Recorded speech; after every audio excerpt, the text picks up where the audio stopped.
চলে আসলাম তোমাদের কাছে নবমীর যে লাস্ট ভিডিও। এটা আসলে ওই ভিডিওতে আমি পুরোটা ধরাতে পারিনি। এইখান থেকেই তোমাদের লাস্ট শেষ করেছিলাম। তো এই হচ্ছে কালী বাড়ির ঠাকুর, দুর্গা ঠাকুর। সত্যি অসাধারণ ঠাকুরটা হয়েছিল। আমার তো খুব ভালো লেগেছে, যার জন্য আমাদের এত দূরে ছুটে আসা। সত্যি মাকে দেখে মুগ্ধ হয়ে গিয়েছিলাম। মায়ের মুখ এত সুন্দর। তো যাই হোক, এই হলো কালীবাড়ি। আমি ভেতরে গিয়েছিলাম, খুব সুন্দর।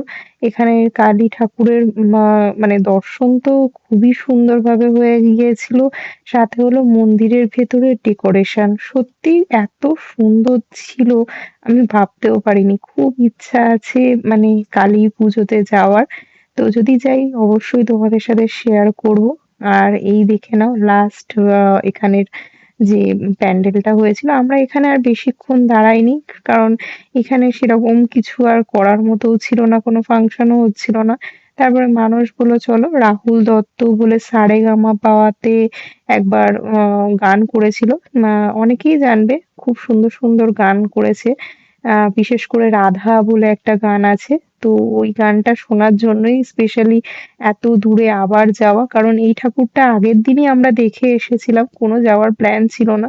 তো মানুষ বললো চলো আগে গান শোনার আগে চলো একটু আগে ভোজন করে নিই। তো বাইরে অনেক স্টল ছিল। আর এই হচ্ছে সেই রাহুল দত্ত, সত্যিও গান করে খুবই সুন্দর।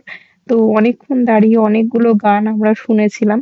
আর এই হলো এখানের প্যান্ডেল। আগের দিন দেখেছিলাম পুরো অন্ধকার হয়ে গেছিল।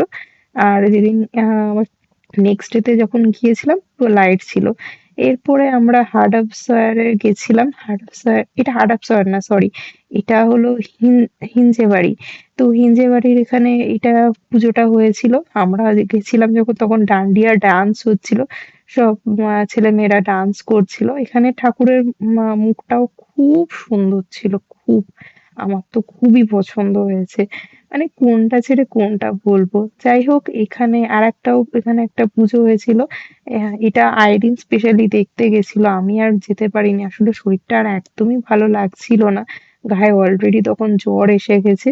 তো কয়েকটা ফটো তুলেছিলাম, তোমাদের সাথেও শেয়ার করলাম। আর তোমরাও জানিও আমার এই ছোট ছোট মিনি ব্লগ গুলো তোমাদের কাছে কেমন লাগছে।